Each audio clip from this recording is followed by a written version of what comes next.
Welcome back to the Glacier Guys podcast. I am your host, Ethan Halesha. And I'm Joey Fernandez. And this week, it's just me and Joey. No guest. Wow. I think we've had 3 or 4 straight guests, I'm pretty sure. Yeah, Ethan kept booking guests because he was sick of it just being me and him. Yeah, I can't stand being with Joey for too long. So yeah. Just kidding. It's kind of an issue. So this week we're going to do it a little bit differently. We're kind of going to break down the Moraine sports, just what's going on right now, and even some upcoming seasons. So cover all the bases. Mm-hmm. Just to start off, men's soccer this year, they're 5-3. They've been 2-2 in conference. They are on a 2-game win streak right now. Their last game was a 4-0 shutout win at McHenry County College on Tuesday, September 28th.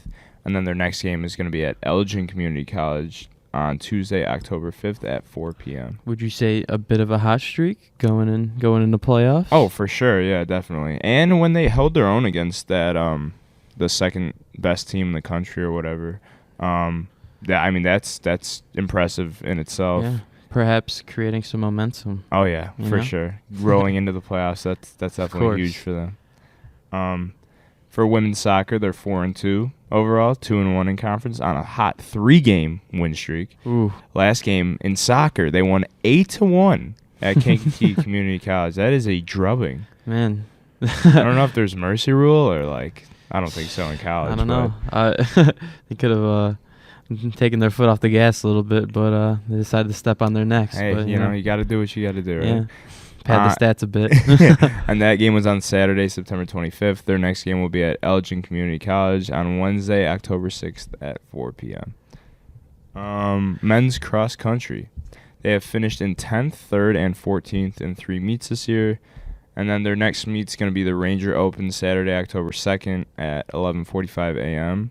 at the University of Wisconsin Parkside at the Wayne E. Danahill Cross Country Course in Kenosha, Wisconsin. Huh. So that's a decent ride. Yeah, that's a long ways up there. I'm surprised because I know last year nobody was really traveling with sports and everything just because of COVID. But yep, good luck to them. And then for women's cross country, they've had 3 meets this year.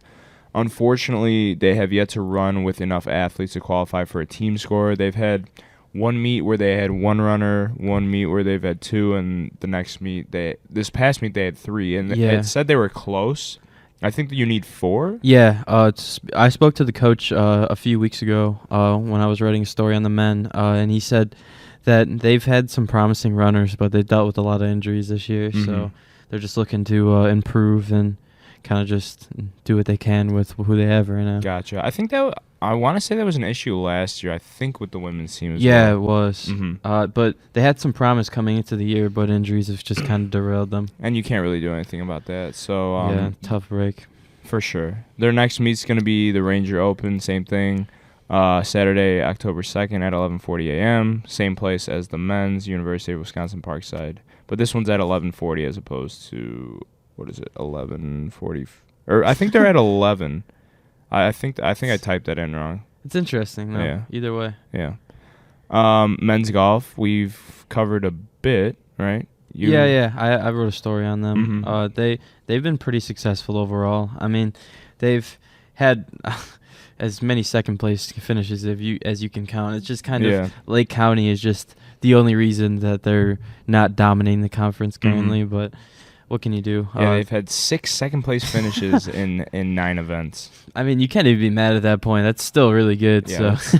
that is great. I mean, honestly, there's a team in the conference that's just that much better than everybody else where you can't do anything. Yeah. You know.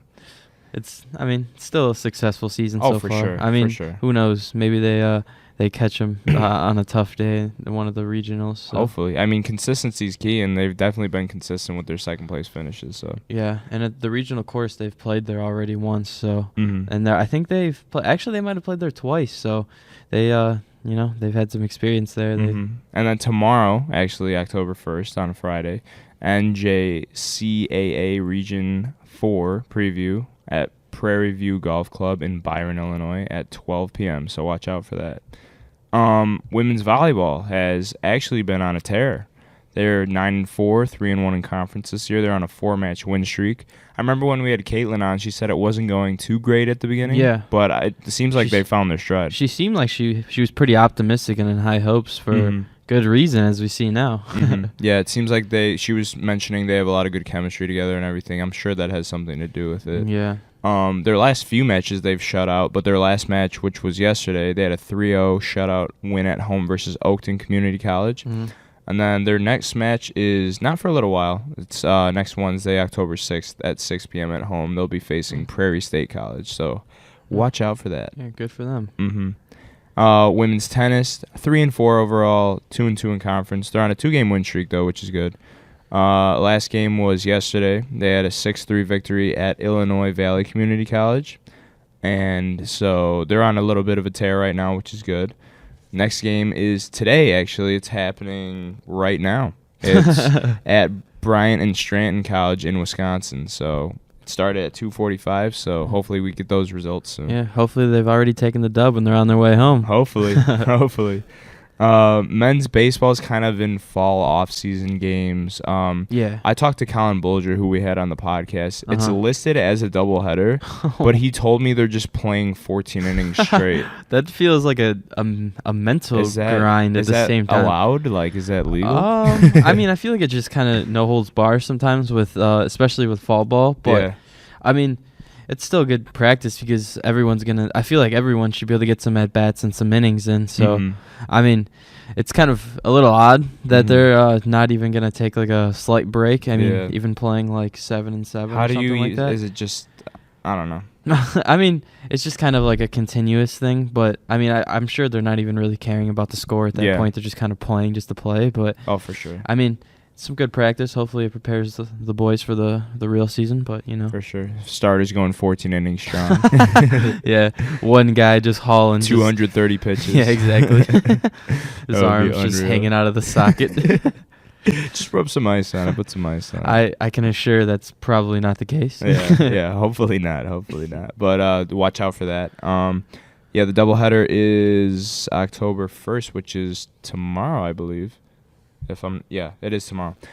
Games are at 2:30 and 5 listed, but it's probably just going to be the one game at 2:30, so watch out for that. Yeah. Women's softball also has kind of some fall off-season games. They have a doubleheader against South Suburban College at Moraine on October 5th. Games will be at 3 and 5. I don't know if it's going to be the same thing, like kind of a 14-inning straight, but it's also listed as a doubleheader. So yeah, it's just all getting some reps in, basically, at this point.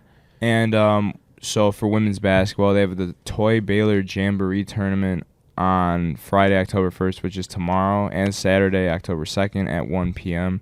I think it's kind of like a showcase for like other colleges and things. Yeah, isn't that what Maddie was saying? Yeah. So, yeah, it's I mean, it's some high competition basketball, and that's really what you could ask for going into the season, especially with conference play kind of just heating up right away. So, and it seems like the women are starting about a week before the men's, because the men's team they have the Elgin Jamboree tournament at which is Elgin Community College. Something similar, I would probably say, to the girls, if I had to guess. Yeah. So October 9th, it's a Saturday, so be watching out for that. For Moraine sports, that's about it right now. It was kind of a lot, actually. There's a lot going on at Moraine in sports right now. A brief touch-up on everything in a small amount of time. Just want to keep you guys updated on the Cyclones and how they're doing. We can move into some MLB things because it is getting crazy right now. To say the least. Unreal. You want to start?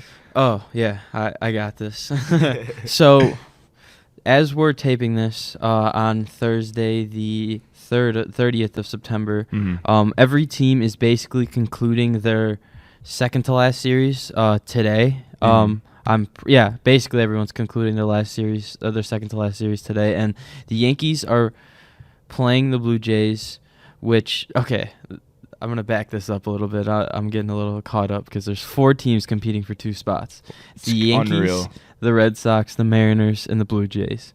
And as it stands right now, the Yankees are a game up on the first spot, and the Red Sox currently hold the second spot. But the Seattle Mariners have made a late push and are half a game out of the second place spot held by the Red Sox.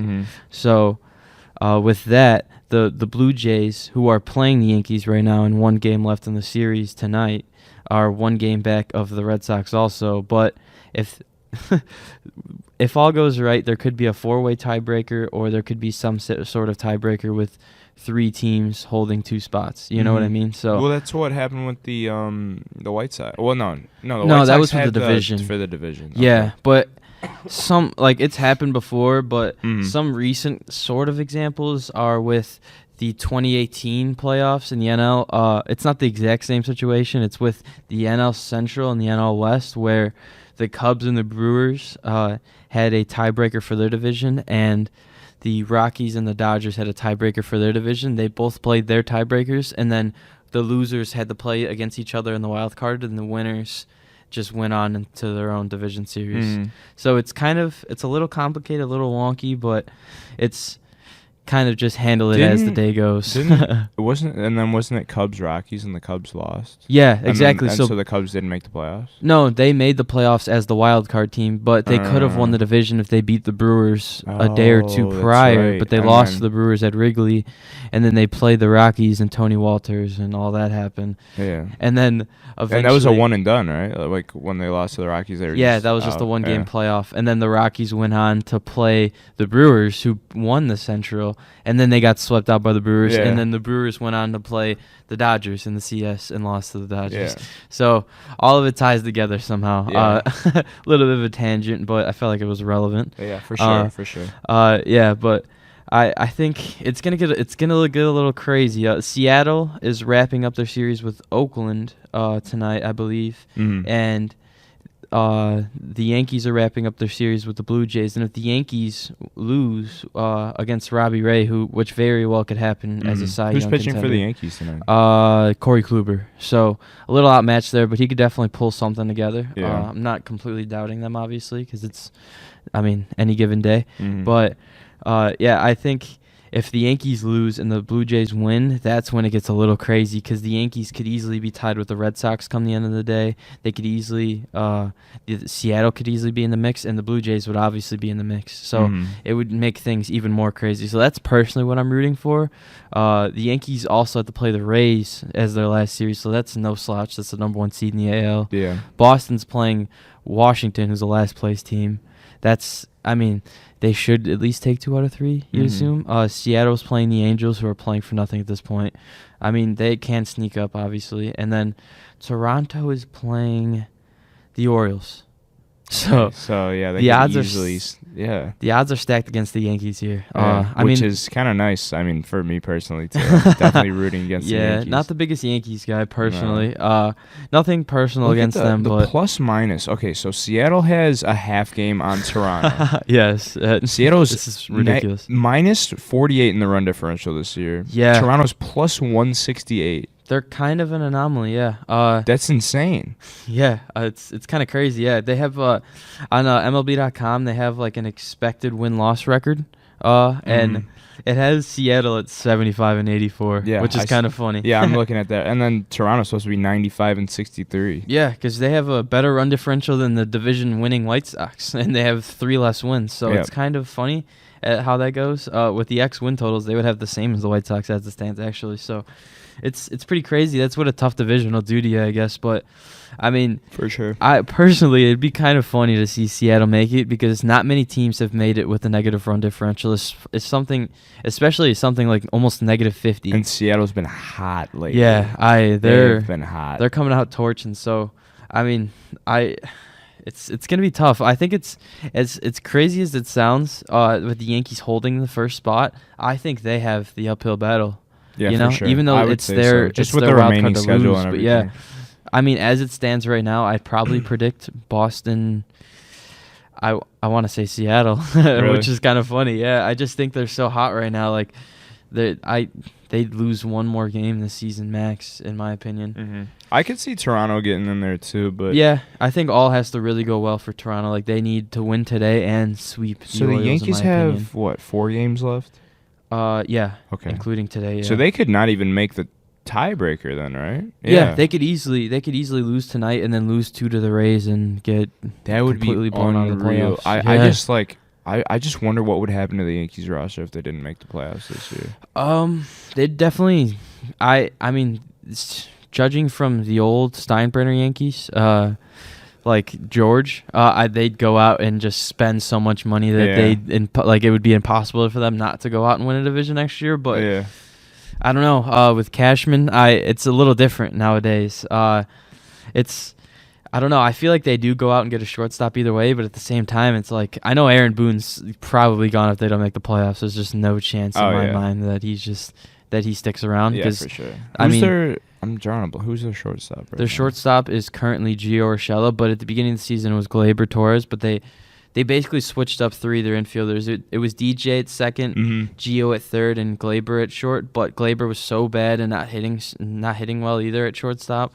So they switched Gleyber to second to make him more comfortable, moved DJ to third, which he's probably less comfortable at, and moved Gio to shortstop, who's definitely less comfortable at shortstop as far as range goes, just to cater to Gleyber Torres. So if he doesn't produce, it kind of makes them put in a tough spot. Yeah. It makes them less valuable as players, honestly. Yeah, definitely, because DJ hasn't hit well, and he plays better defense at second, so putting him at third just kind of makes it a worse situation in general. For sure. Yeah. And I don't know. I mean, this makes us sound like a Yankees podcast at this point, but they're just always the trending topic, it feels like. I mean, it is what it is, you know what I mean? Yeah. I think Boston is I personally think it's their wild card to lose. Just with the opponents they're playing, because they're playing Baltimore, who is a division rival, so they can, steal. I mean, they already stole one game in the series. Who's playing Baltimore? Boston is playing right one more game, and then they're going on to Toronto. But Boston is playing with the Washington Nationals for the last series, who is tanking. So, I mean, if for them not to take 2 out of 3 at the very least would be a major disappointment.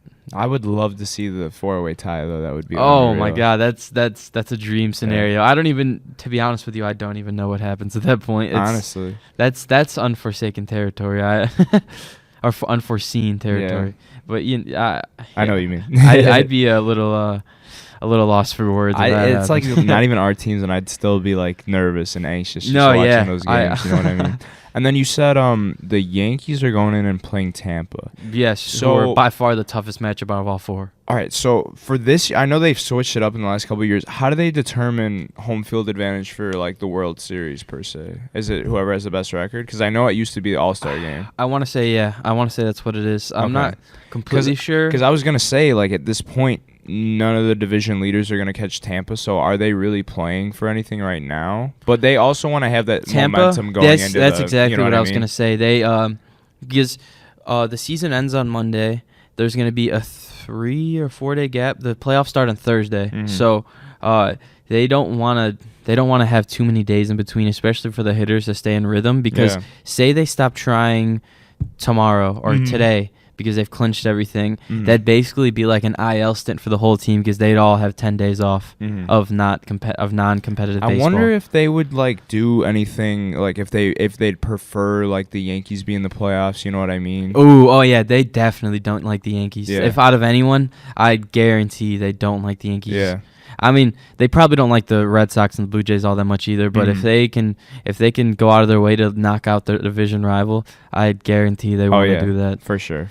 And they're gonna have enough rest as is, and they're gonna be playing the winner of that. So they kind of want a judgment. Well, it was like when Robert slid into second yesterday. Benetti was saying like, "Oh, why do you slide there?" It's like just in case like. You don't want to get out of rhythm with sliding, you know what I mean? Yeah, like exactly. They're like if you don't slide for like 2 or 3 weeks, like in the first time you do it is in the playoffs, it's not gonna feel natural. So. Yeah, you kind of just want to keep it going, like some sort of rhythm. You can't be worried about. And I understand like that. A little bit of rest, but like you really don't want these guys out of rhythm right now. Exactly. You want to keep the hitters. You want to keep the hitters warm, keep them getting consistent at bats, and keep them out in the field and fresh.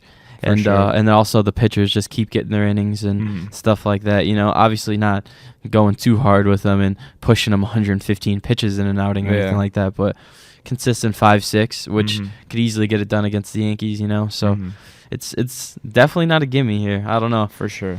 And the AL. I mean, there's a little bit of buzz in the NL with what's happening. Just I'd say in the NL West right now, but I'd say that all eyes are on the AL right now. Oh yeah, it's definitely a little like a sort of a question for the NL West right now, but the Giants just won't stop winning. So I know, there's nothing the Dodgers can do. It's crazy. Even with the Dodgers having a miraculous comeback last night, I was watching that game and I actually turned it off because I was like, oh, it's kind of over because the Padres are just playing for something. Even at a this belly point. bomb yesterday. Yeah, I know. He's the one to take the lead. Yeah. I was like, wow, it's kind of crazy.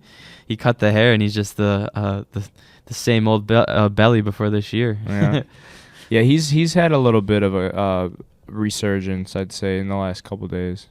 Yeah, he looks a little more confident. I mean, this season obviously it's not. It's gonna be one he wants to forget, but maybe he finds his step a little bit before the playoffs start. We'll see. Yeah, so the home field is determined by the better regular season record, I believe, for the World Series. Yeah. Okay. So that's more fair. I than mean, the All-Star thing, but then technically, I mean, the Rays really aren't playing for anything. Then no, you know what I mean? no chance that. Yeah, no. There's basically not a chance that they can pass the Dodgers, the Giants anyway. They can't pass them, and then none of the divisions can pass them for the one seed in the AL. So it's like, yeah. I mean, the Braves and the Cardinals record aren't that. So I mean, they're just kind of playing for pride. Exactly. Wait, so and momentum, I see. suppose, but the Braves still haven't clinched their division, have they? No, but it takes some miracle. To be honest with you, because the Phillies kind of didn't execute on that series they had against them. Yeah, so I can see. Yeah, they dropped a couple. So and the Braves have 5 straight wins, 9-1 in their last 10. Yeah, so it's kind of brutal for the Phillies here, but that Bryce Harper MVP story kind of didn't get that Cinderella ending. But you think it's gonna be Juan Soto or Bryce? I want it to be Bryce. I think the voters go Bryce. I think it definitely deserves to be Juan Soto, but I mean, cool. Both teams are not going to be playoff teams though, too. You know what I mean? Yeah, so include that in there too. Yeah, it won't play a part, honestly. Because that's what some of the people like. One of the only cases for Vlad is that like if he leads the team into the playoffs, you know what I mean? Like that's a better look on his MVP resume. But I don't think Ohtani can lose. You know what I mean? And it's kind of funny, as we're talking about the Phillies, I get a notification from The Athletic saying that the Phillies have a toxic culture in quotation marks, saying members describe the toxic culture in player development and employees who didn't feel empowered to coach. That's, I mean, if that's not a red flag, I don't know what it might be a telling sign why they dropped the series to the Braves, I guess. Yeah. That's brutal. Yeah, who knows? There may be some shakeup there with Girardi and the personnel and all that. But yeah, I don't know. I mean, Girardi's only been there a few years. Yeah, as far as players and stuff like that, who knows? Mm-hmm. But yeah, who knows? We'll see. Mm-hmm. But definitely all eyes on the AL right now for sure. Yeah, by next pod we should know what's going on more. So for sure. You want to move on to some NFL? Yeah, I'm down. I mean, we could briefly. The Sox clinched. Yeah. we could touch on that a little bit. That was. I mean, it's just a good feeling. You know what I mean? Yeah. I don't know how I could forget about the Sox in the first place, but yeah, I feel good about the Sox where they're sitting at right now. They've won 4 straight, I believe, right? I think so. They just swept Cincy in the 4 straight in the 2-game series, and coming off a bit of a hot streak right now. They're going into a series versus Detroit where they've got some bad blood going currently too. Oh yeah, so I'm just scared because exactly. All right, so Tim Anderson got suspended for 3 games. Yes. Is it these next 3 games? He appealed, so it's delayed currently, but no matter what, it won't impede on the playoffs. Okay. So he's impeding, and if he's appealing and he doesn't win the appeal, which I think he does seriously have a case. They said he made contact with umpire Tim Timmons. I didn't even know he was involved in the. It was in literally like in the post game show yesterday. They showed like a little circle like where it zoomed in on it, and like. It looked like Tim Timmons was like trying to like hold him back or like push him away or something, and like Tim like kind of like didn't really do anything, and it was just kind of, you can't really even tell, like it's just the heat of the scrum, and it's just a bunch of bodies moving each other, and you can't really like, how do you single him out of everyone, you know? Yeah. I don't really see it personally, and I'm just kind of going in hoping that there's there's no sort of like conflict or anything like that, and nobody gets hit on accident or nobody throws at anyone. Because I know Tony is not going to purposely throw at anyone because of suspensions. AJ Hinch did a good job of diffusing the situation post game too. I was actually really surprised. They're both classy guys, I would say. So I hope nothing of that sort comes, because I don't want to see any playoff implications or anything like that. I don't even want to take the risk of it. You know what I mean? I'm just scared thinking about it. Like, say a player gets suspended for the playoffs, or like I don't even bad enough. I think know how that would be handled. But I feel like the team chemistry and just the discipline of this year's team is good enough that we're gonna get out of this. I'm just scared that it even happens on accident. You know, because what if some guy's just trying to throw like something inside and it just kind of gets away from him? Because that happens in baseball, obviously. Like no one's gonna. We see Abreu like charging them out or something. That would be. Just worst case scenario. Yeah, no, I'm not worried about our hitters necessarily, but I'm worried about our pitchers just kind of, like throwing one and getting ejected and getting to suspension for sure. Some lousy thing, No doubt. Because it's not like the Tigers are really they're not in contention anyway. They're just kind of playing for whatever. Yeah. Just get some young guys some experience. Playing for next year. Yeah, exactly. So, I mean, I'm hoping we can go in there and just sweep and just be done with them until next year. That would be a huge sweep. That's like what the 05 Sox did. They were struggling towards the end, and then they swept the last series. Yeah, going in 7 in a row would be massive, especially for everyone. I think Lance Lynn going out there having 5 strong, Giolito going out there doing the same. It'd be nice because Rodon going out there going 5 strong, exactly as I said last night, felt good. The injury concerns were definitely there, like as far as him being good for the playoffs. And I feel like yesterday was just kind of getting some of the kinks that he needed to get out. You know what I mean? Yeah. Just like and like people are saying, like his adrenaline's gonna be there. With the velocity is gonna be up in the playoffs. Yeah, at least I just want him to sit 92, 93. That's what I'm cool with. I know he was sitting 95 plus during the regular season, but he's got a tired arm. We kind of just gotta face that at this point. But I wouldn't mind the Kopech Rodon combo.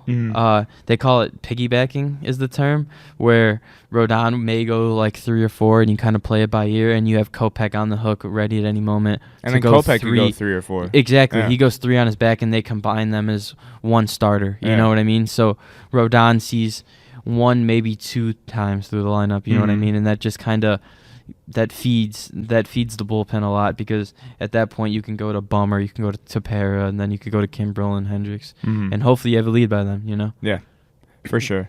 It's a perfect Game 3 plan in my opinion. Oh yeah, no doubt in my mind, because obviously we'll have Gio and Lynn going. Yeah. Which then, is still up in the air, but yeah. Yeah. After that though, because all right, so then we'll have Cease as our 4th starter. If needed, but most likely in that case it would be Gio or Lynn going on short rest. Okay. But in the CS, we'd most likely see a Cease start. Yeah, I would probably assume. And then hopefully Dallas Keuchel gets left off. I think Ronaldo Lopez has earned a spot. No doubt. It depends. Keuchel could definitely be on the roster depending on how they feel about Rodon. Especially with how he feels today, because he can provide some length that we may need.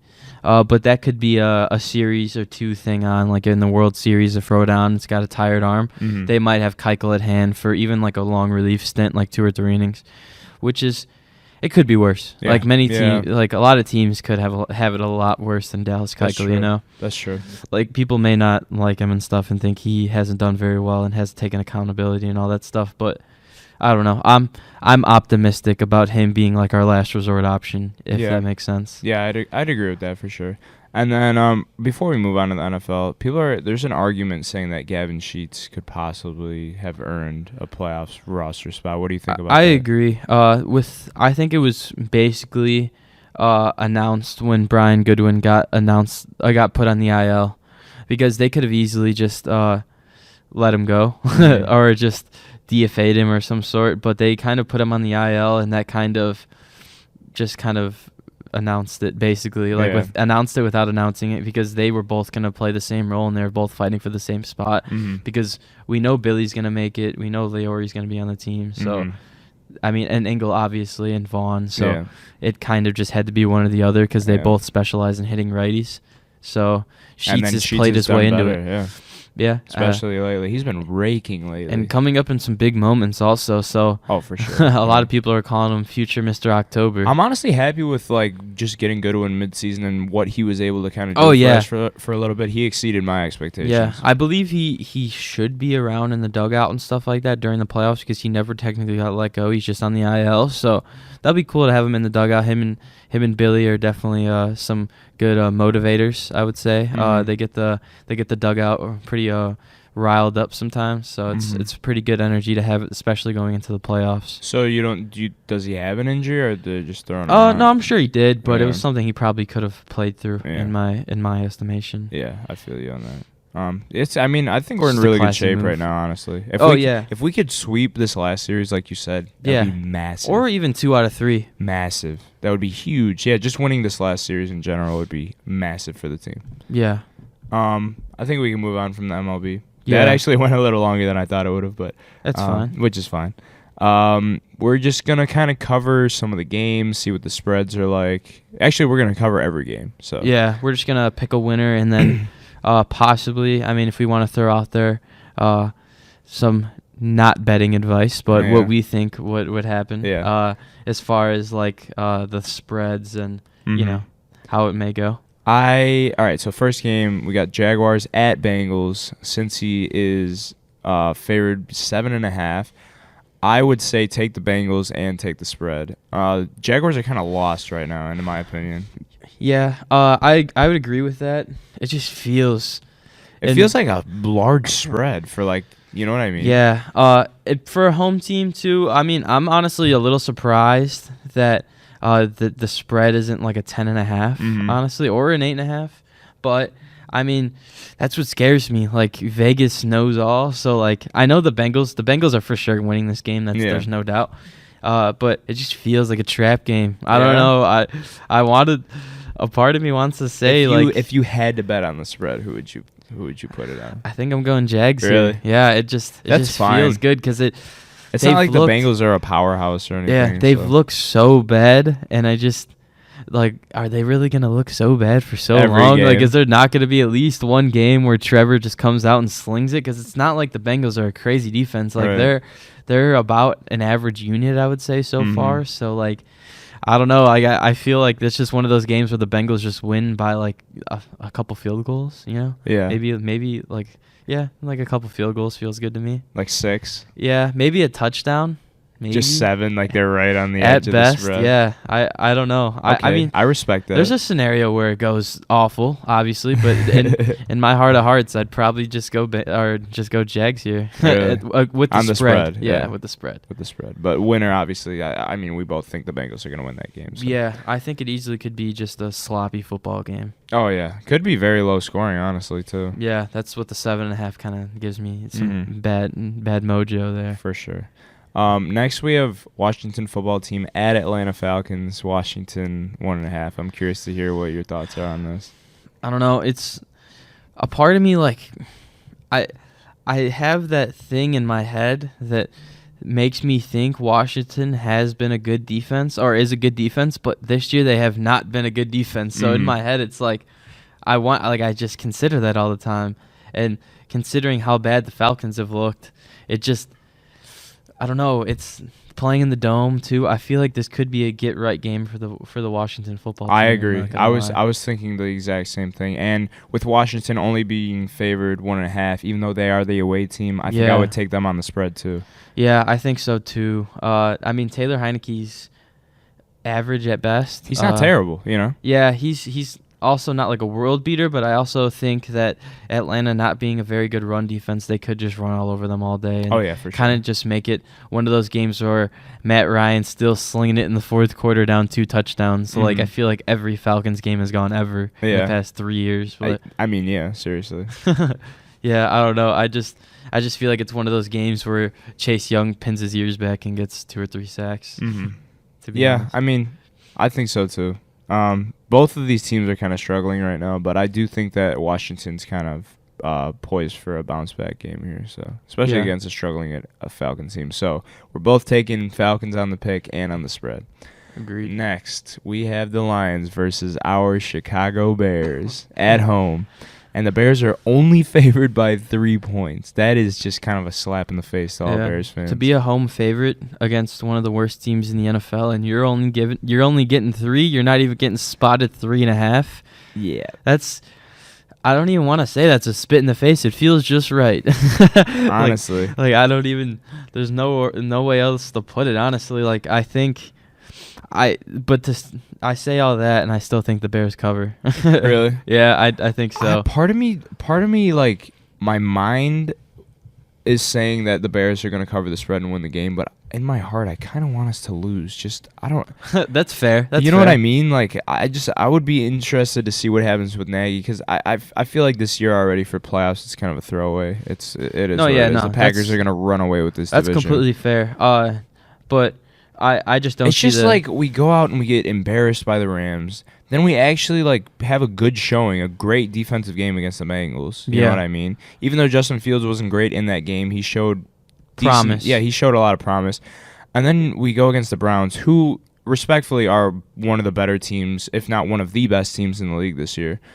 Just all around, they're pretty solid. Yeah. But we got absolutely embarrassed by them. It was to say the least. It was brutal. Yeah. So, I mean, but we haven't really slammed the Lions. The Lions are, they're worse than we are, I'd say. Yeah, they've had some nice little hang in there stories, but they at the just end of the day around, they're still 0-3. Yeah. You know, I feel like that's kind of the peak of where they're going to be at this year. Is right up there with some good teams, but yeah, they'll have maybe one at best 2 games where they kind of sneak up on some good teams, but. I feel like you get that every year with everybody, though. Oh, yeah, no, that's not that's not saying they're anything impressive, but I still think the Bears cover here. I think this is more of a get-right game. I think Nagy makes some subtle adjustments. And we still don't know who's calling plays. Yeah, even Bill Lazor would probably do a decent job because the Lions are pretty abysmal on defense, I'd say, personnel-wise. So, we should be able to just dominate them in the skill position department. So even with that, Jared Goff has always seen ghosts when it comes to playing the Chicago Bears. So yeah, he has. Honestly, I remember the Bears had the Rams number when he was there. So he's always had rough games against us. Whether or not we've beaten him or not, that's a different story. But he's never done well. So and now in a much worse system with worse teammates and not the best coach. He's just it's not going to be pretty, I don't think. Our defense is definitely not as good as past years, but it's still an above-average unit, I'd say. So they held their own last week against the Browns, even with the time of possession battle just completely not in their favor. So, yeah, I got the Bears covering here, probably winning by 10 or so, I'd say. I'd agree. I'd definitely agree with that. Next, we have Titans at Jets. The Jets. Oh, the Jets. I think they're just.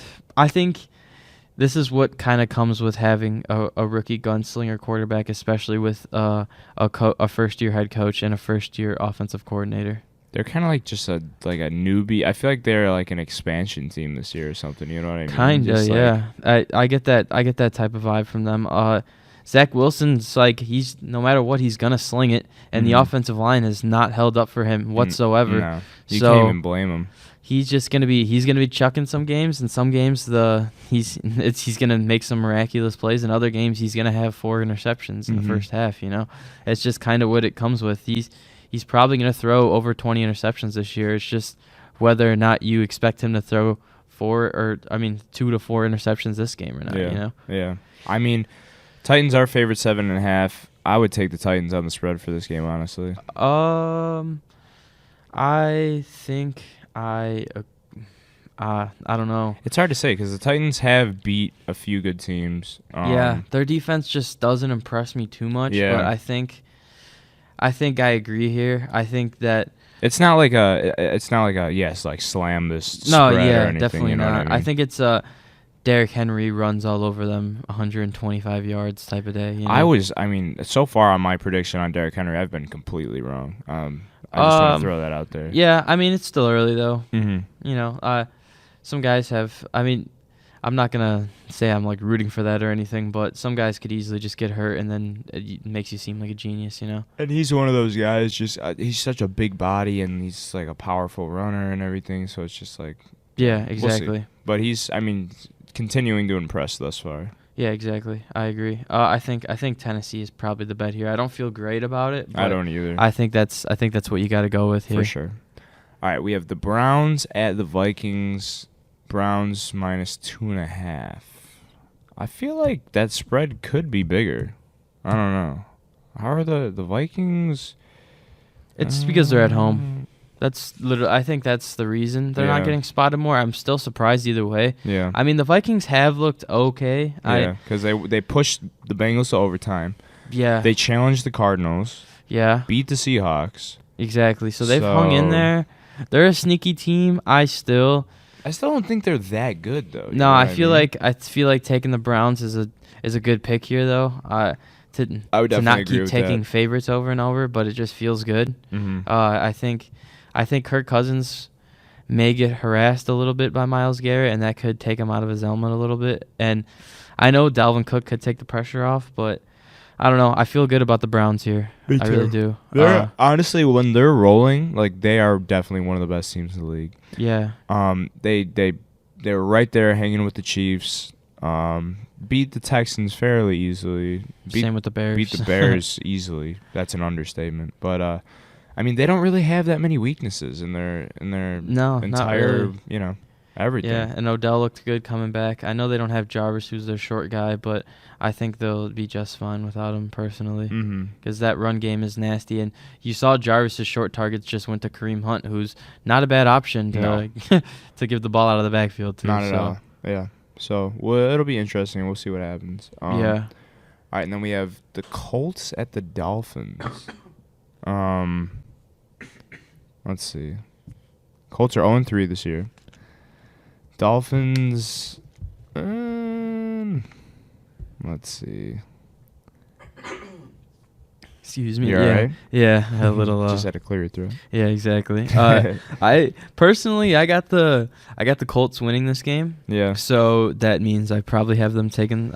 Obviously, having them taking the spread. I think I'm gonna agree with you here. Yeah, the Colts are a scrappy team. Don't get me wrong, but I feel like the Dolphins are also scrappy, and I mean, I feel like the difference between Jacoby Brissett and Tua Tagovailoa aren't that big anyway. So I don't know. The Dolphins are such like a. I don't know. They smell 8 wins to me. I know they won 10 last year, but they just. I don't know. The regression just feels like it's there. I don't know. I would agree with you on that for sure. I feel like I was kind of. They were kind of banking on a Tua step up this year to kind of get over the hump, but that's obviously not happening currently. But I wasn't even sure about it happening in general anyway. Who's starting for the Colts? Is Carson Wentz played last week, so I'm gonna assume it's him. He's playing on 2 sprained ankles. Yeah. Who's their backup? Jacob Eason. It would. I don't know if it was. Is he from Georgia? Huh? Washington and Georgia, I believe. Okay. He transferred from Georgia to Washington, okay. but Sam Ellinger would also be an Texas. option, but he's on IR, I believe. Yeah. So, that's Jacob Eason's kind of just meh. He's not anything spectacular. Yeah, so. I mean, I'm with you on this one. I'm definitely taking the Dolphins. Yeah, and are you taking the Dolphins or the Colts? Did you say you were taking the Colts? Yeah. Oh, I'm taking the Dolphins. Oh, so, okay. Yeah. Okay, yeah. I mean, they're both scrappy teams, but like you said, I don't know. It's tough. It's really tough. Because both these teams are so like meh. Yeah, I agree. The Colts have a somewhat stout defense, and I like their weapons a little more. But I don't know. The Dolphins just don't have any promise to me. That's the only thing that scares me. But with this game, I just get the Colts vibe here. All right, I'll take the Dolphins on this one. Okay. I don't feel great about the bet, but it's kind of just one of those games where it's like it's probably going to be close, scrappy game. Yeah. See what happens. We got the Panthers at the Cowboys. Dallas is -4.5. I think I'm taking the Panthers. Yeah, I'm personally hammering the Panthers. Yeah, I would definitely bet on the spread and money line here. That's just me personally. I mean, the Panthers are they're just rolling right now. No, yeah, I completely agree. I actually think the Panthers are a legit team, and I don't think the Cowboys are going to be able to stop the Panthers on offense, which is funny. Sam Darnold is a good quarterback. Like he's looked pretty solid. I like Matt Rule's and Joe Brady's offensive scheme, and along with DJ Moore just being a very solid weapon. I know Christian McCaffrey being out kind of hinders them a little bit, but I still think I got the Panthers here as far as the spread goes, and. The Panthers to win is a little tough for me. I might pick the Cowboys to win, but I like the Panthers with the spread. I think it's going to be a close game, personally, because I think the Panthers defense is actually legit. I like Brian Burns. They did lose J.C. Horn, but I still like Dante Jackson. So I think I believe in them a little bit, personally. I think Shaq Thompson's played pretty well this year, and I think they could easily be an actual defense, like a legit defense. I'd agree with that completely. Yeah. So I mean, I'm with you on that. I would definitely hammer the Panthers here. How is Dallas favored 4.5 in this game? I think the Panthers are kind of like a surprise 3-0 team this year, but I agree. Yeah. Nobody really expected that, but yeah, for sure. All right, we have the Giants at the Saints. Saints are favored 7.5. I would say money line Saints are going to win this game. I don't think they're going to cover the spread.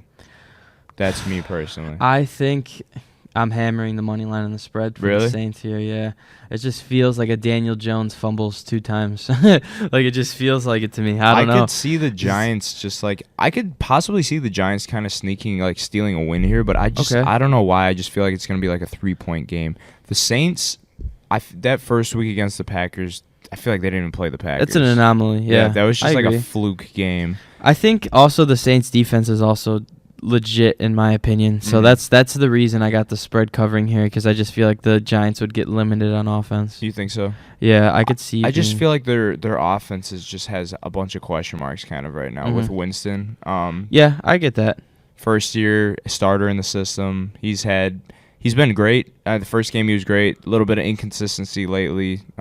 He's kind of a loose cannon sometimes, so much like he was in Tampa Bay. But we'll see what happens. I think that the Giants are going to cover the spread, though. That's just me. I just think I'm more saying that the Saints defense is going to dominate the Giants offense more so that the Saints offense is going to dominate the Giants defense, So I don't know. I think Daniel Jones is just going to get a little overwhelmed, I think. Yeah, that's a fair point. And we've definitely seen that from him in the past, so. Yeah. All right, next game. We have the Chiefs at Eagles. Same spread. Kansas City is favored 7.5. I would say, for me personally, I'd hammer the Chiefs, especially after 2 straight losses. Easy. I think they're gonna win by I think 28 or 35 points this week. Like seriously, they're gonna be out for blood. Unless there's bad weather that I don't know about, I don't see it going very well for the Philadelphia Eagles. It's. I mean, Chiefs have lost 2 close games in a row. They're gonna be fired up. Yeah, and especially if the Eagles couldn't really get a grasp on the Cowboys' high-powered offense, and they didn't do well against their defense either. I don't see the Chiefs letting off the gas pedal here. Chiefs, I seriously see them winning by 4 touchdowns. Yeah, it's a statement game for me at least. Oh yeah, no doubt. They're 1-2 right now. You know what I mean? It's they're we're the Chiefs. Yeah, they're not very happy with themselves. I'd say. I mean, they've lost to tough teams. Don't get me wrong, but they're not feeling very well. They're not going to be messing around this week. So even though the spread is 7.5, I would absolutely hammer the Chiefs this week. Now for this next game. Bro, that spread is throwing me off. Texans at Buffalo. Buffalo's favored 16.5. Oh my gosh. That's such a trap. That is, because everybody's going to hammer the Bills, obviously, money line, but and it's Davis Mills Mafia versus Bills Mafia. I mean, it's the mafias going at each other.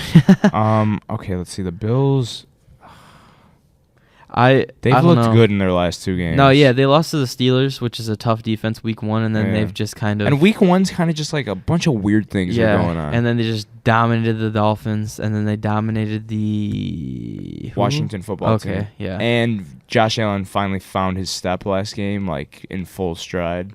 Yeah, he had a killer week last week. Yeah, he dominated. So I don't feel good about the Texans here, but 16.5... I think I still take the Bills here. Me too.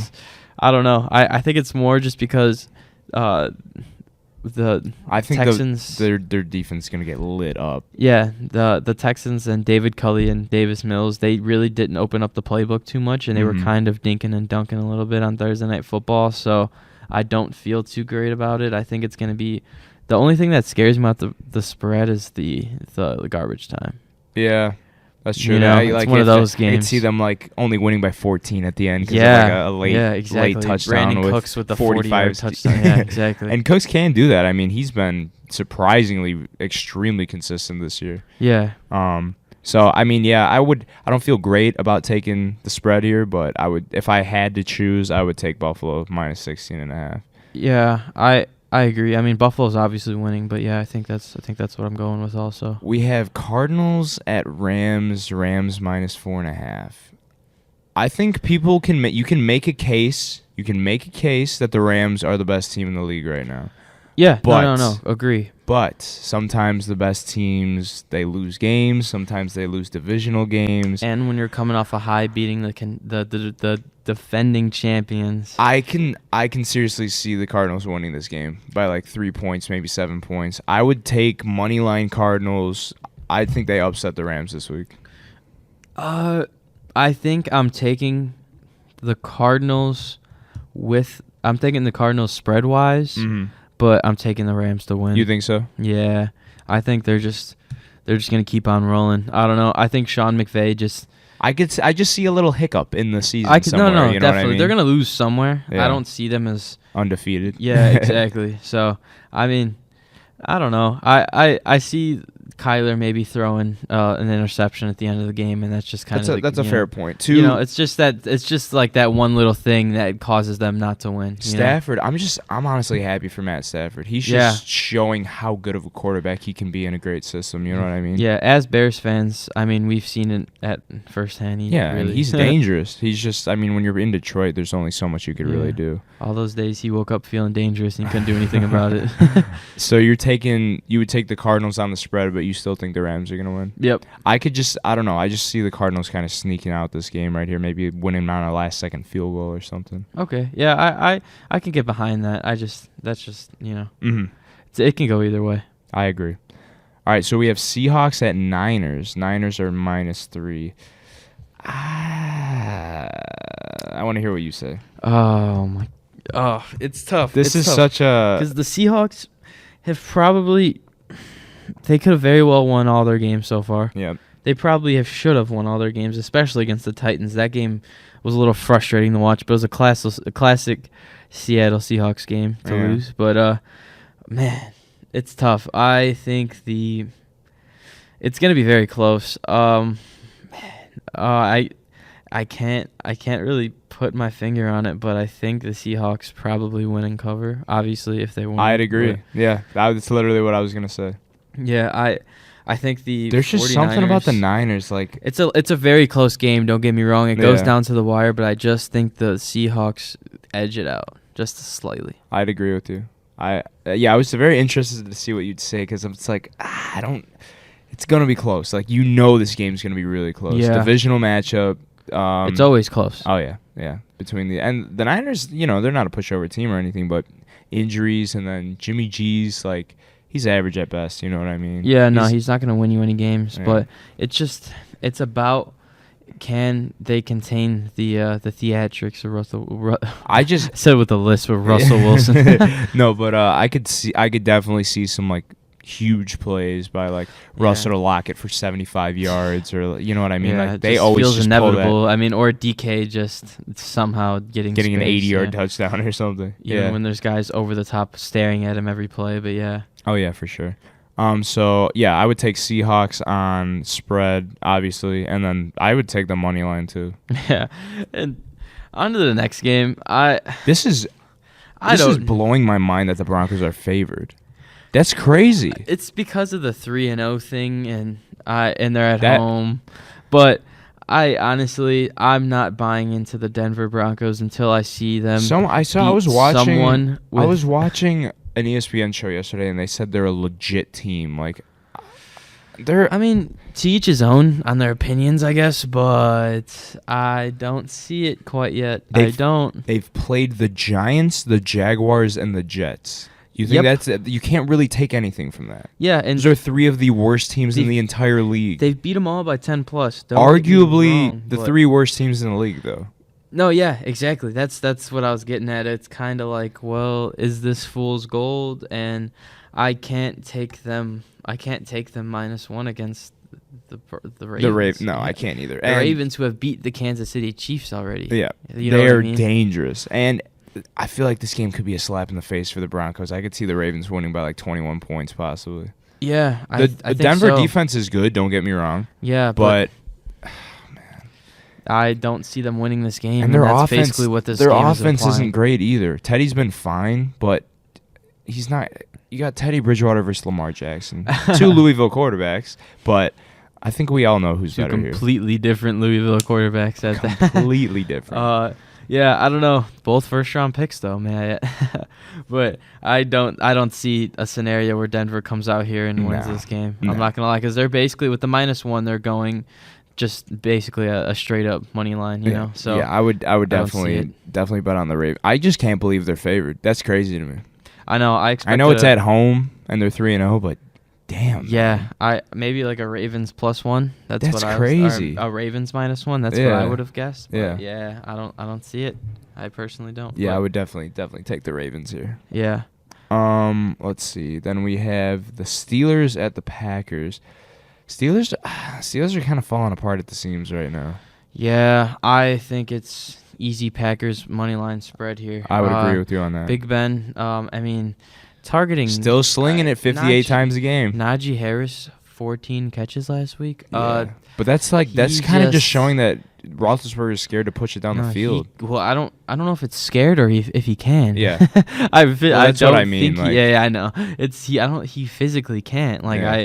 I don't know like what they could possibly do with the rest of the season because they're not going to bench him. They just kind of got to ride this one out with their great defense that is getting older, may I add. Yeah. Like Cam Hayward is not very young and neither is Joe Hayden. Exactly. So I don't know. And Stephon Tuitt's not that young either, so it's kind of like you're kind of wasting a year on that prime defense, but there's nothing they can really do until next year because what are you going to do, put in Dwayne Haskins? I don't see a scenario where that's possible. Do they still have Mason Rudolph or no? Maybe, but does he doesn't move the needle either, so it's kind of like you kind of got to stick with Ben and just hope that somehow that abysmal offensive line can do something for him also. But it's just kind of a train wreck watching the Steelers. They're kind of carrying on from that second half of last year where they were stagnant. Mm-hmm. So what did they win their first, 8 games last year? Might have been more.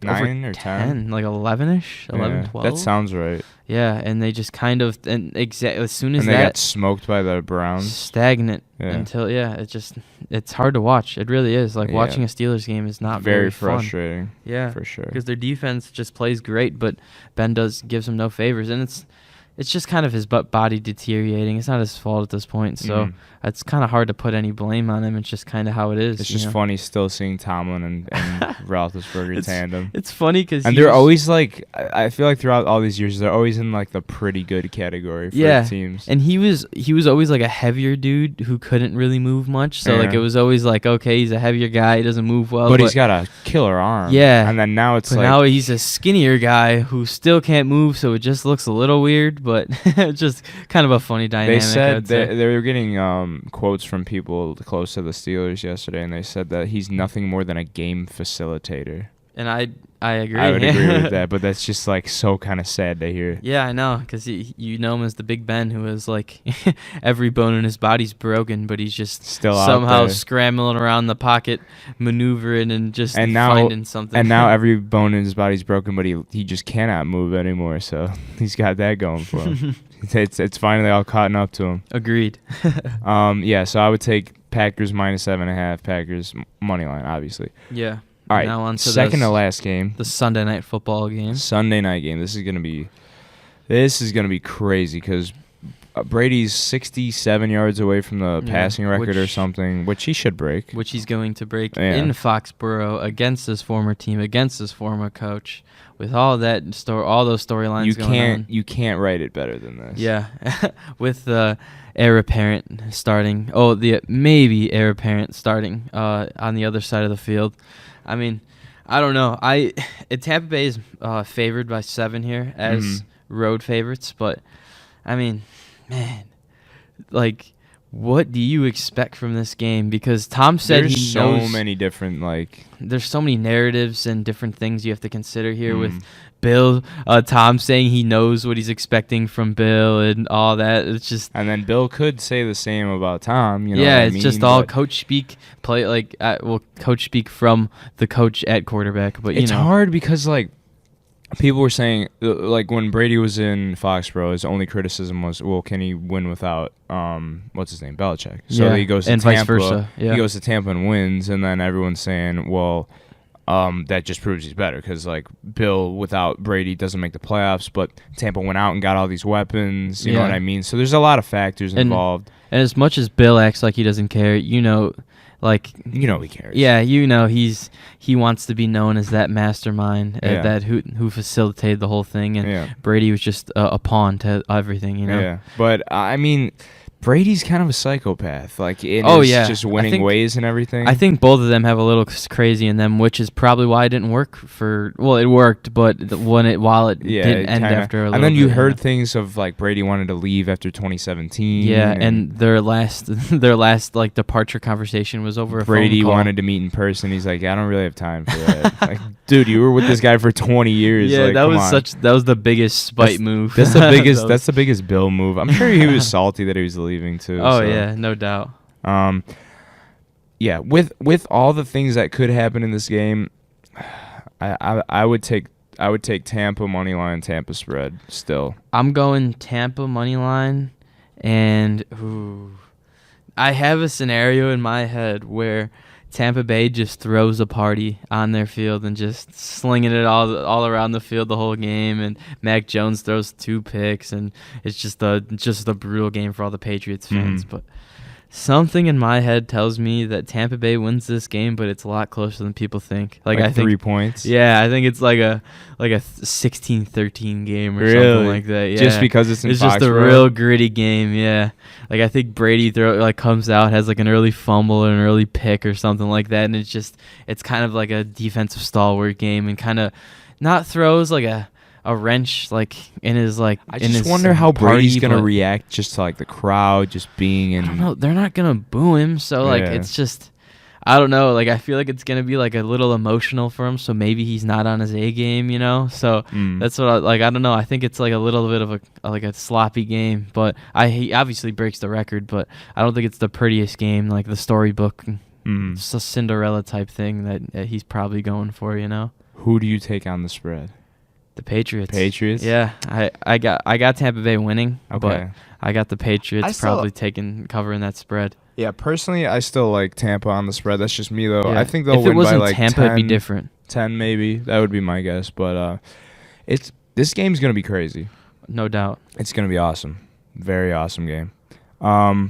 Last game of the week, you got the Raiders at the Chargers. Chargers are -3.5, coming off a huge win against the Chiefs, might I add.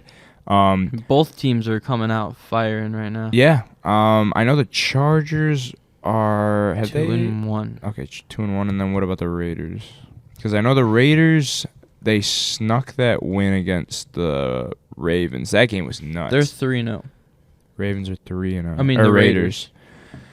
I believe, yes. They beat the Steelers by 9, so that's kind of expected. And then they beat the Dolphins by 3. Won a very close game against the Ravens. Yeah. All of these teams are somewhat they're, I don't know how to put this. They're good enough to be considered a playoff team, a lower yeah, exactly. So team. they've had 3 good wins, I'd say, personally. The Chargers, though, they narrowly beat the football team. The football team, then they lose to the Cowboys. Then they beat the Chiefs. It's the Cowboys are they're considered a solid team, I would say, at this point. So I don't think that was a bad loss. Yeah. But I think they're coming off a high, so it's tough, because both teams are good teams. They are good teams, but they're like in that category where you have like your Super Bowl contenders, and then they're like in playoff. the tier. They're like in the playoff tier. You know what I mean? Yeah.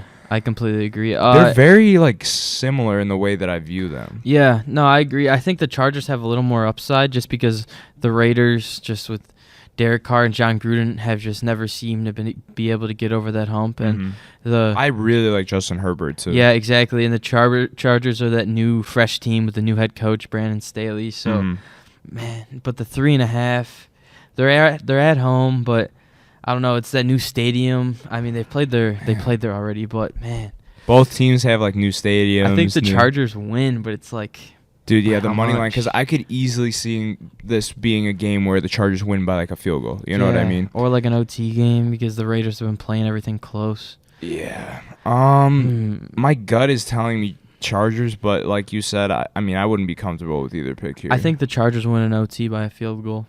Yeah, that's what I'm saying now. Yeah, that just feels. And these right Sunday and Monday night games, I feel like there's always like antics and they're always close games. I feel like this feels like a classic Monday night Raiders game. They just feel like such a Monday night team. They always find a way to either like win on the last second or just keep it close till the very end. John Gruden lives for Monday night in the booth or on the field. His face is always the same no matter what happens. So, like when they had that turnover in the end zone, he's like. Yeah, exactly. Every time they win the game, he's like, Raiders get a little lead early. Herbert storms back, gets a couple touchdowns. It's just a classic Monday night football game. I don't know. That's how I feel. 3.5 is just like exactly. That's exactly why it's a Chargers win in overtime. That's a Raiders game to lose. Even though they've won these games this year, I don't want. They're bound. They're bound. I'll take Chargers on the spread. Yeah. I don't feel great about it, but I don't know. Chargers. I feel like it's almost too good to be true that it would be an overtime game. The Phillip Rivers Chargers don't win this game. No, they don't Anthony even win Lynn Chargers don't win this game. But the Justin Herbert brand new Chargers. The Justin Herbert Brandon Staley Chargers win this game. Oh yeah. I'm pounding the table on this one. Take the money line. Even though I'm talking like I'm so confident, but I still have the Raiders covering the spread. Yeah. I'm taking money line and spread. So that should do it for NFL games this week. Anything else you want to add about football? No, we covered all of our bases with the NFL, I'd say. Yep. All right, so just kind of briefly touching on the NHL. Hawks played last night. Tays got on the ice. He looked good. I'm sure he was tired. His first game action in over a season. He was saying in training camp too he was feeling tired, but he was just loving being out there. It's good to get some ice time. We blew it late, lost in a shootout. Tays had a nasty shootout goal, though. He was the first one up. So it kind of looks like he hasn't lost a step, which is very refreshing.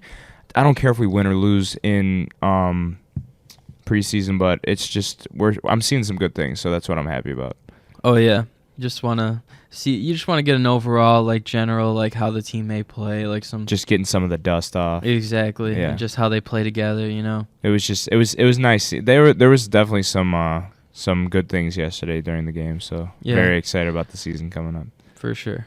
NBA, we have Ben Simmons. That is just, it's a mess in Philly. It's a saga and a half, I'd say. It's a mess in Philly. I don't know if you saw today, the new news is that Joel Embiid said that the reason Jimmy Butler originally got traded from Philly was because, or just gone from Philly in general, was because of Ben Simmons. Really? Yeah, which is an interesting thing. I wouldn't doubt it. What did they say, like, the exact reason was? I'm not sure the exact details, but Joel Embiid just kind of pushed it all on him, so that can't say very much about their, I don't know what to call it. Their team chemistry? Yeah, their dynamic. So, I mean, Philadelphia is just kind of a mess right now. Ben also said that he's willing to sit out the rest of the season if they don't decide to trade him, kind of like a Deshaun Watson type of thing, without the legal charges, obviously. Yeah. So that's a big difference in that category. Yeah, exactly. But yeah, Ben Simmons there's a lot of different trade packages. It's kind of tough because Philly's not happy with the packages that they're being offered currently. So it's kind of tough to gauge the general. Obviously there's interest there, but what they're going to get because of the leverage. And Ben just basically saying I don't care about you guys. I don't care what you guys get back. I'm just kind of, I'm not playing for you. Here's a quote from Embiid a few hours ago on Ben. He said, "Our teams have always been built around his knees." So not his knees. His needs. Not his knees, his needs. A lot different there. Yeah. So it's just kind of surprising to see, even going back to the reason we signed Al as an Al Horford, we got rid of Jimmy, which I still think was a mistake, just to make sure he needed the ball in his hands. Which I agree. Yeah. But it's completely agreed because Al Horford didn't really do much on the 76ers, and Jimmy provided the dog to the team. And they almost beat the Raptors the year they won. Yeah, no, it literally was a Kawhi circus shot. Like it bounced like 6 times before it even went in.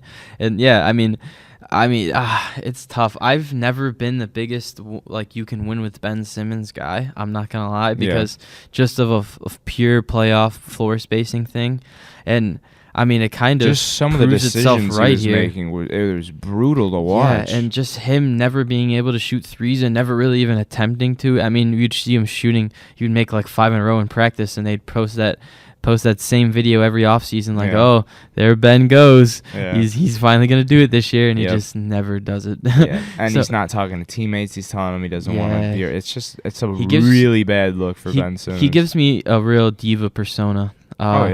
Which is great. I wouldn't have thought that a couple of years ago. He's just really given off that type of vibe lately. Yeah. I don't know. I mean, obviously he's a really solid player because he does everything else but shoot and score great. Yeah. He facilitates well. He plays great defense.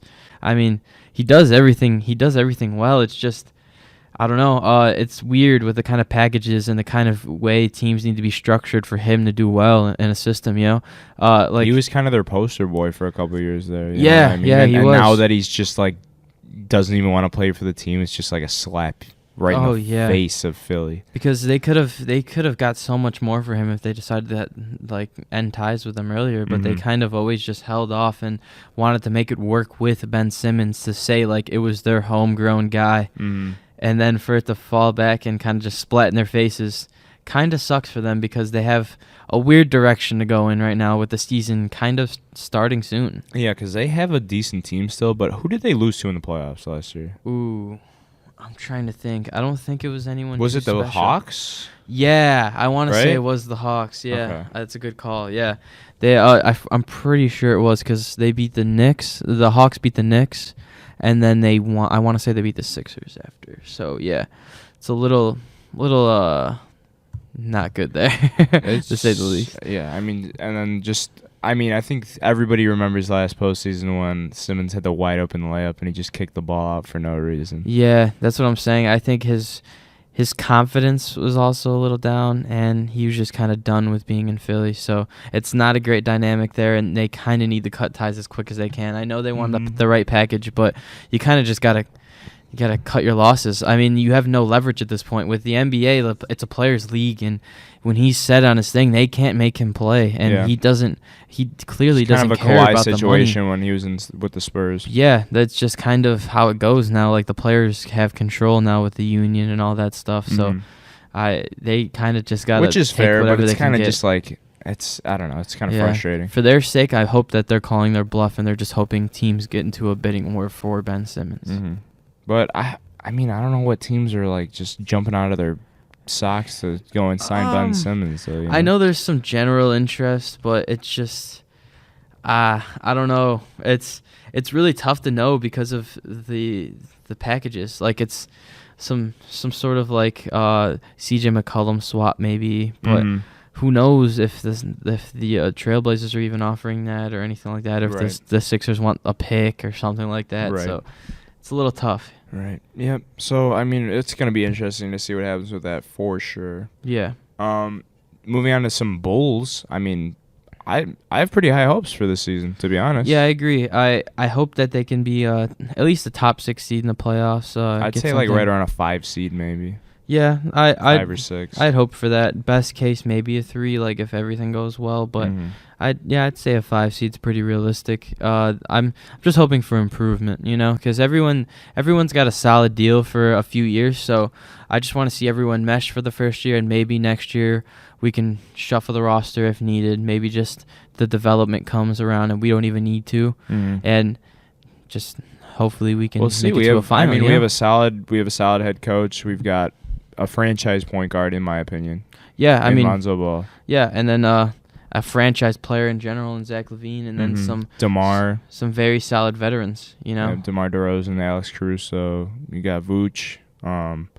Got Pat Will. I think his ceiling's pretty high. Oh yeah, for sure, definitely. So I definitely. And Kobe White's a nice bench guy to have around. He's a spark plug. I like him out of that role especially. And I think we'll do well as long as all the pieces mesh together and they can all play well.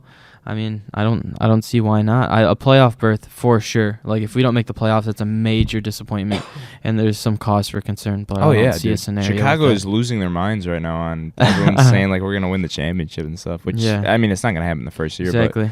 But, who would you be your finals prediction for next year or this upcoming season? I hate to be boring, but Lakers and Nets.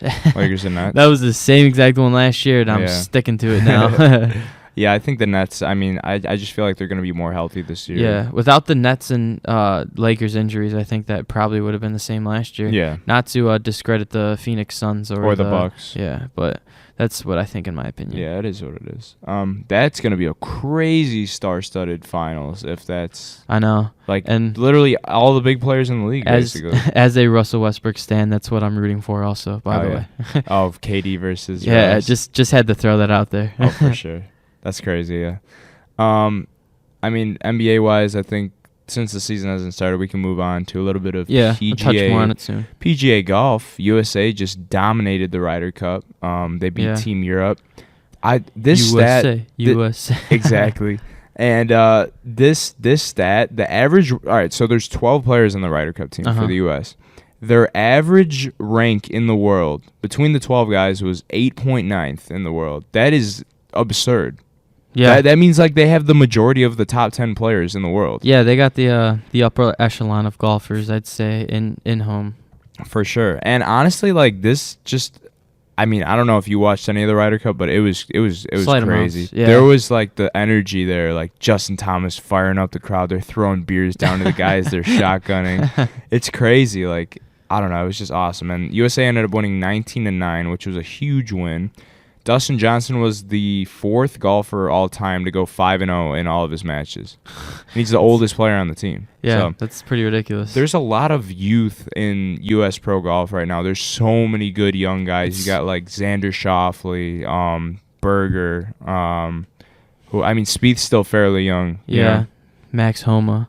Max Homa. DeChambeau, you got Koepka. All these guys are in their mid to late 20s. It's just like...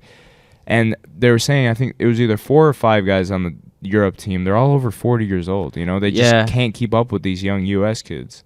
Yeah, it's in the U.S., I feel like especially golf has become more of a hip thing. Oh, for sure. It's very odd. Like I'd say, like even 5 years ago, it's like if you golf, it's like it's not cool. You know what I mean? It's always been known as like an old person thing to do, in quotations. There's so many people like that I know, like young kids that are golfing now. It's crazy. And it's like I think it's because the personalities around golf have become more of like you get to know more them relatable for younger people. Exactly, like they embrace going out and partying and stuff like that after like they win or like in like Brooks Koepka embraces that golf isn't the most fun thing to watch, but it's still like an enjoyable thing to do and have fun with. He's like, I just do it because I'm good at it. Yeah, exactly. And he's always talking to the Barstool people. The whole Brooksy and Bryson beef, I think that was great for golf. Yeah, it's honestly. funny, and it was well documented with like that his face being caught on while he was getting interviewed, and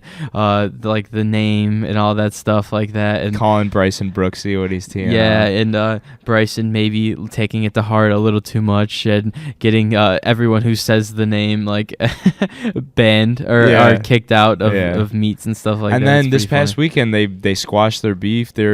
putting out T-shirts. There's just memes about it. It's like going out to dinner, partying. It's crazy. It's hilarious. And they hugged in front of the right at the end of the press conference after they won. They hugged right in front of the trophy.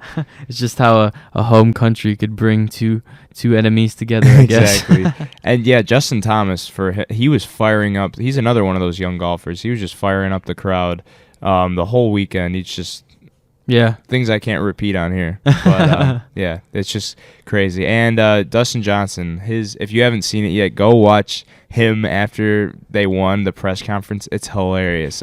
I think it's fair to say that he was slightly under the influence there, but just very entertaining. Fair assumption. For sure. And then something I didn't write down, but DeChambeau, 2 days after they won the Ryder Cup, he entered a long drive competition.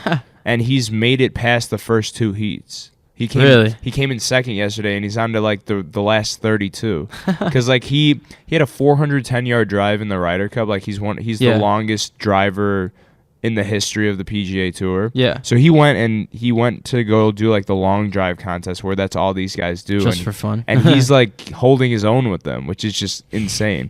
And I think another thing about golf is like Tiger Woods was really the first golfer to lift weights. He was the first guy to like constantly drive over 300 yards. It's like now if you're not driving the ball 330, 350, you're just a step behind everybody. Yeah. Like I feel like the athletes are taking it so much more seriously now. Like these guys are pretty shredded that are golfing. You know what I mean? He was, and it was never like that before. Yeah. So Tiger definitely started that wave in a sense, and now just like all these young guys in their early 20s, and like we both said, it's just making it more relatable for younger people, and it's honestly great for golf. Yeah, and it's making them seem way more cool. No, seriously. Yeah, like that's you actually like. There's all my friends are following these guys on like Instagram and stuff. Yeah, exactly. You know what I mean? It's like golf is actually cool. Yeah, exactly. And honestly, I love it. It's I actually enjoy it. When I was younger, I hated watching golf, but just for whatever reason, these last couple of years, I love it. So yeah, in the past year or so, I've definitely gotten more into it just because of them marketing themselves better in general. Yeah, it's huge, definitely. Moving on from golf, we had an incident with John Jones. In the last couple of days, he drank too much. I know Dana was saying that they were in Vegas for something, and they wanted to get him in there and out as soon as possible. Yeah. And he's like, oh, he's with his family, so it's fine. Yeah. And then Dana said, we assumed wrong, in quotation marks. Yeah.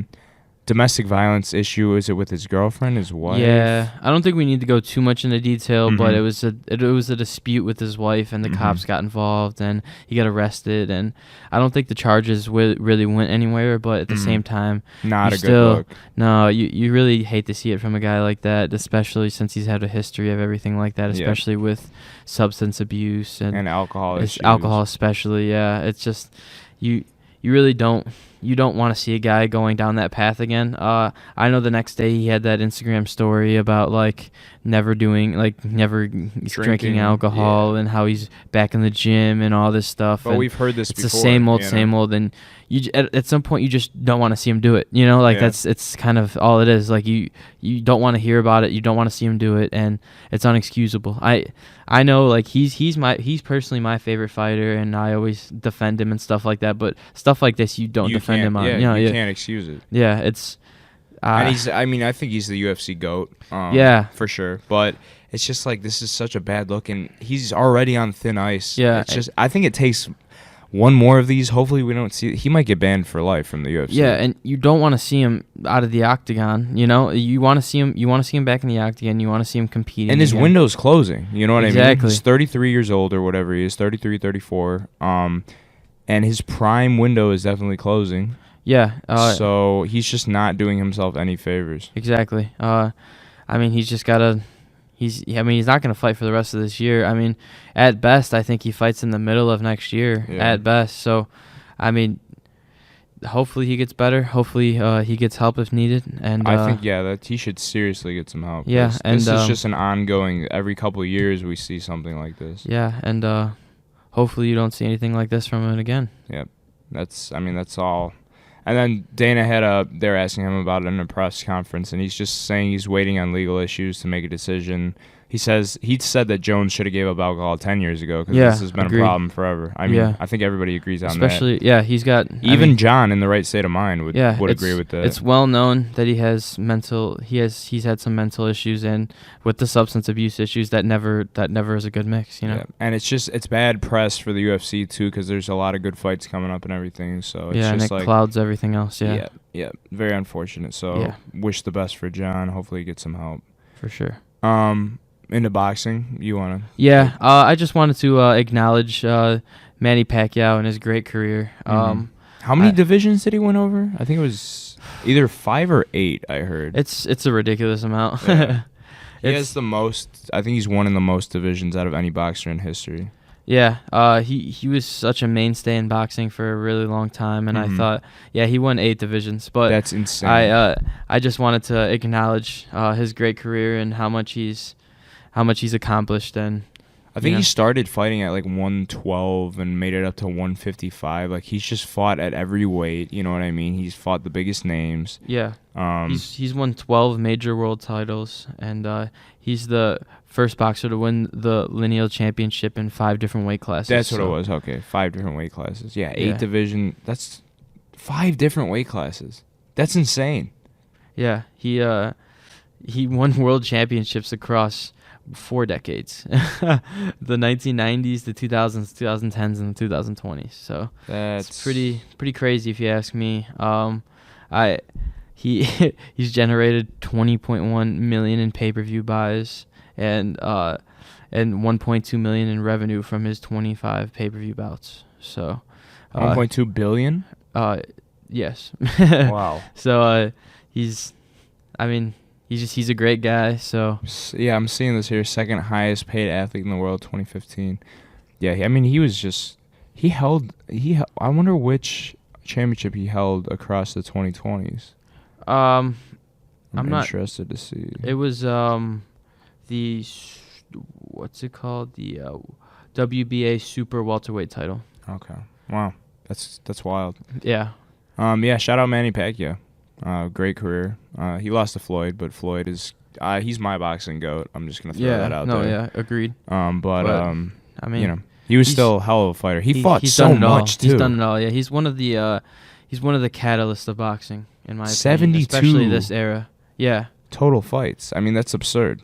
Yeah, he's also a senator in the Philippines. Fun fact. Yeah, and he's a great guy. Like just family man. Yeah. I know he takes Sundays off because he goes to church with his family. Like. He's worth $3.19 billion. Yeah, he's basically like the GOAT of the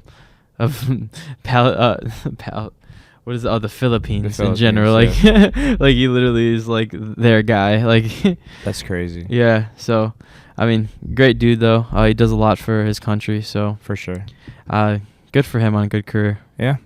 Wow, he's worth like 3 times more than Mayweather. That's crazy to me. Yeah. I did not know that. Yeah, shout out Manny Pacquiao.